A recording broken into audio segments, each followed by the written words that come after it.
Hello, I am just getting into here to get some podcast episodes done. I need to download the thing. I moved my little stand around yesterday to better fit everything. There it is. I had to move some of the arms all move up and down the pole.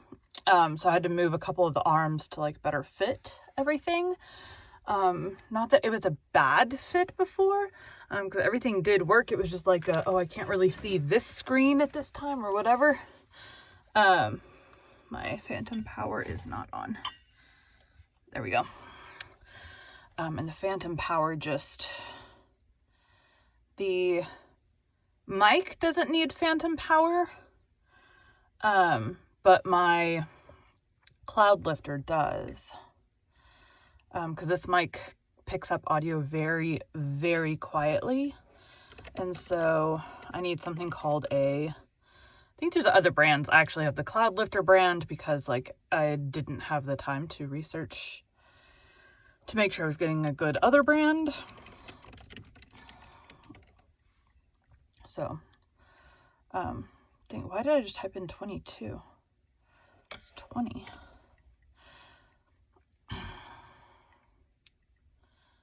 Anyways, I have to say, I post a lot, so I record this stuff for a podcast. And I've said things like this before. I record this stuff for a podcast. You guys get the behind the scenes, so you get mistakes, and all the podcast is edited. It doesn't have all the mistakes in it. It may have the occasional word said wrong or whatever, but for the bulk, it is the polished version of the chapters. So I post the full version, this thing, on YouTube, which is where you will see this. And then I will post a minute clip of it, and I'll post that on YouTube as a short. I'll post it on Instagram as a reel. I'll post it on, actually I stopped doing it on Instagram because they weren't performing that well, but I posted on TikTok as a TikTok, and then I posted on Facebook as a reel. So I post it in all these places, these 1 minute sections, and I don't even I just randomly pick a minute section. It could be me ranting about something, me talking about the characters. It could be me actually narrating. It's going to be a random section from the chapter, okay? So yesterday, which for me would have been the 21st of December. So yesterday or last night, it was the chapter where it was from Life and Adventures of Santa Claus, and it was talking about how he made the reindeer harnesses, okay? And so I'm talking about how he's making the reindeer harnesses, which is kind of a weird section, okay? So there's not a whole lot of inflection or whatever. And I have two commenters, I don't get a lot of commenters on YouTube, so if you leave one, I would appreciate it. But I have two commenters that are gosh, you sound like a news reporter. And something about my sentences go up at the end, which I've heard before, and some people like it, some people don't. Reality of the gig is I do this podcast for me, so no one's paying me to do it, but I am at this point at 24.3 thousand downloads, okay? So I'm doing fine. Enough people are liking my voice, okay? And for audiobooks, you audition for the books, and then out of however many, maybe they only got 5 auditions, it maybe they got 500 auditions, you don't know. But against however many people are auditioning, and several have told me that they got a couple hundred auditions, they are picking your style, your voice, how you portrayed the book. And for each genre, that's going to be different. And so, a fantasy is going to have more frilliness or whatever. But anyways, so the point is, I'm winning books based on how I narrate, right? And so, if you were writing a book or if you were painting a painting, it would generally not be recommended if someone hired you to be one way because of your style that you usually do.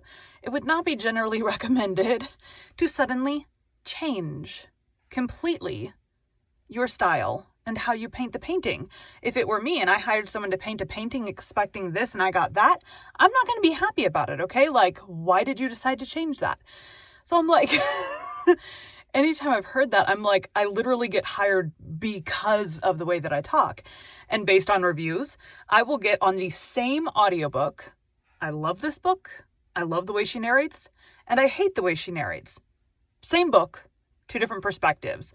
Overall, once I got past the initial, like, learning how to actually do fiction phase, where, like, stuff sounded not as great as it does now, it's so funny how subjective everything is, but the reality is you're not going to please everybody, and you have to be okay with that. And so, like, no shade. I don't want anyone to ever get attacked on my behalf.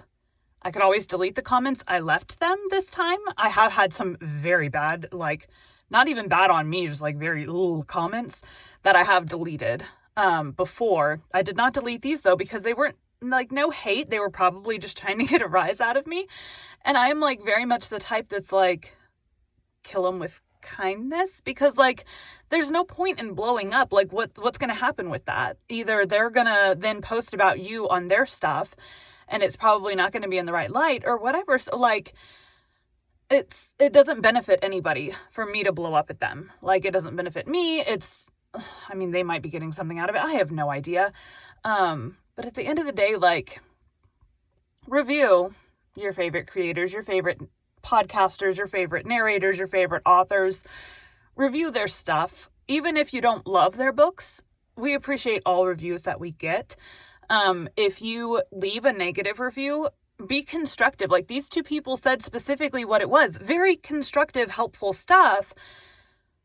But it's part of my style. And I can't change my style. Now, for my podcast, I could change that up if I wanted to. And I've played with, when I was learning how to properly breathe during audiobooks, I played with that on the podcast first before I started putting that into audiobooks. And in fact, I had an audition that I did, and the author said, "Can you please quiet your breaths?" And I'm like, I'm breathing. I'm like, no. I mean, I could edit them and lower them down, but that's like hours of extra editing. And I'm not going to do that when, like, all these other books, you build a brand based on the way you do something. And, like, totally changing your brand and what you're doing, just don't do it. Unless that's, like, you want to, you have only narrated super smutty books and now you want to go do, like, Christian romance or whatever. In that case, I would recommend a pseudonym change if you're using a pseudonym, or just a pseudonym at all if you were doing it under your own name. I would recommend a name change, and there are a lot of narrators that do that. I use, like, Brie Carlisle as, like, nonfiction and nicer stuff, and then I have another name that I use for other stuff. That's more like my more public name. But neither of them are my real name. So, anyways, that's my 2 cents. By the time this airs, this will have been almost a month later. Anyways, I'm gonna actually do this. Today we'll be continuing Anne's House of Dreams by Lucy Maud Montgomery. Chapter 20, Lost Margaret. Anne found that she could go on living. The day came when she even smiled again over one of Miss Cornelia's speeches. But there was something in the smile that had never been in Anne's smile before, and would never be absent from it again. On the first day she was able to go for a drive. Gilbert took her down to Four Winds Point, and left her there while he rode over the channel to see a patient at the fishing village. A rollicking wind was scudding across the harbor and the dunes, whipping the water into white caps and washing the sand shore with long lines of silvery breakers. "I'm real proud to see you here again, Mistress Blythe," said Captain Jim. Sit down. I'm afeard it's mighty dusty here today, but there's no need of looking at dust when you can look at such scenery, is there?" "I don't mind the dust," said Anne, "but Gilbert says I must keep in the open air. I think I'll go and sit on the rocks down there." "Would you like company, or would you rather be alone?" "If by company you mean yours, I'd much rather have it than be alone," said Anne, smiling. Then she sighed. She had never before minded being alone. Now she dreaded it. When she was alone, now she felt so dreadfully alone. "Here's a nice little spot where the wind can't get at you," said Captain Jim when they reached the rocks. "I often sit here. It's a great place just to sit."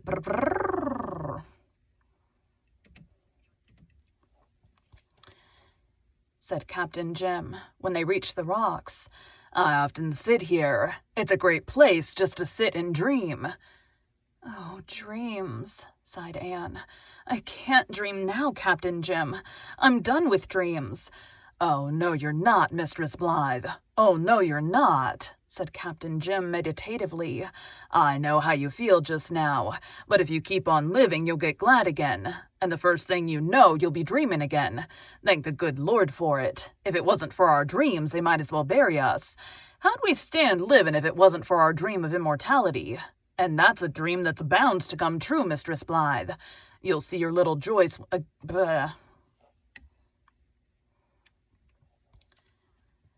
You'll see your little Joyce... Where is that? Dang it.